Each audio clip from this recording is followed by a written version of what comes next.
আপনাদেরই এক গর্বিত সন্তান সবার আগে চিৎকার দিয়ে বলেছিলেন উই রিবল। জিয়াউর রহমান সাহেবকে হাতে ধরে সামনে এগিয়ে নিয়ে গিয়েছিলেন। তিনি এখন বলেন আমি এখন বিএনপিতে নাই, আমি থাকতে পারি না, কারণ এটি জিয়াউর রহমান সাহেবের বিএনপি নয়। চট্টগ্রাম মহানগরী শুধুমাত্র বন্দর নগরী নয়, শুধুমাত্র বাণিজ্যিক রাজধানী নয়, এটি এক সুদীর্ঘ সংগ্রামী ইতিহাস আর প্রতিরোধের রাজধানী। বাংলাদেশে ৭১ সালে স্বাধীনতার ঘোষণা এখান থেকেই হয়েছিল। আপনাদেরই এক গর্বিত সন্তান সবার আগে চিৎকার দিয়ে বলেছিলেন উই রিবল। তিনি হচ্ছেন এলডিপির সম্মানিত সভাপতি ডক্টর কর্নেল অলি আহমদ বীর বিক্রম। জিয়াউর রহমান সাহেবকে হাতে ধরে সামনে এগিয়ে নিয়ে গিয়েছিলেন। চট্টলাবাসী আপনাদেরকে স্যালিউট। এই গর্বিত ইতিহাসের আপনারাই সূচনা করেছিলেন। কেন? তিনি আজকে আক্ষেপ করে বলেন আমি লড়াই করেছি রণাঙ্গনে, আমি জাতীয়তাবাদী দল গঠনে আমি ছিলাম দ্বিতীয় ব্যক্তি জিয়াউর রহমান সাহেবের পরে। তিনি এখন বলেন আমি এখন বিএনপিতে নাই, আমি থাকতে পারি না, কারণ এটি জিয়াউর রহমান সাহেবের বিএনপি নয়। তিনি বলেন এটি বেগম জিয়ারও বিএনপি নয়। তিনি আরেকটি কথা বলেন, সেটা আমি বলতে চাই না, তার মুখ থেকে আপনারা শুনে নেবেন। সম্মানিত ভাইরা, আমরা তো সকলেই মজলুম ছিলাম টানা 15 বৎসর, আমরা আরেকটু বেশি। আমাদের উপর তাণ্ডব শুরু হয়েছিল 2006 সালের 28 অক্টোবর।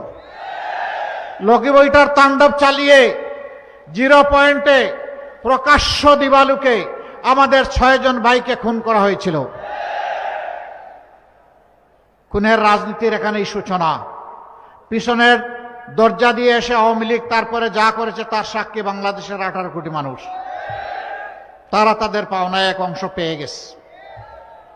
এখন বাংলাদেশ মুক্ত হয়েছে। আপনারা কি চান যে বাংলাদেশ পুরাপুরি মুক্তি পাক?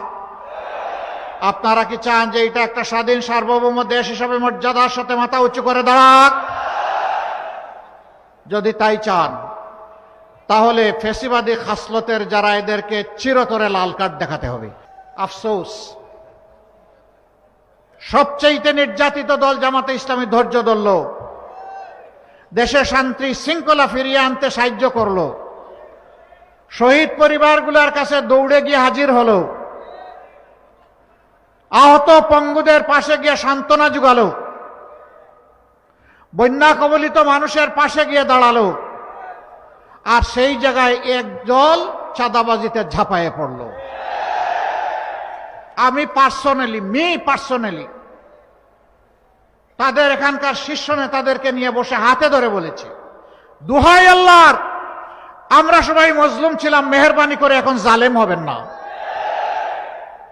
মানুষকে কষ্ট দিবেন না, চাঁদাবাজি বন্ধ করুন, অমুক আলম তমুক আলমের সাম্রাজ্যের পাহারাদারি বন্ধ করুন। এখানে ওখানে বিভিন্ন জায়গার দখলদারি শুরু হয়ে গেল।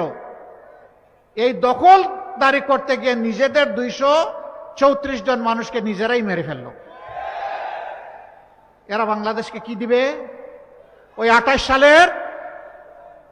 সালের 28 অক্টোবর যে বার্তা দিয়েছিল আওয়ামী লীগ ক্ষমতায় আসার আগে, আজকে একই বার্তা দিচ্ছে এই দলটি। সেই দলের নেতাদেরকে বারবার অনুরোধ করা সত্ত্বেও তারা শান্তির পথে, মানুষকে সম্মান, মানুষকে ভালোবাসার পথে তারা আসছেন না। এখন তারা লেগেছেন আমাদের পিছনে, আমাদের মা বোনদের পিছনে।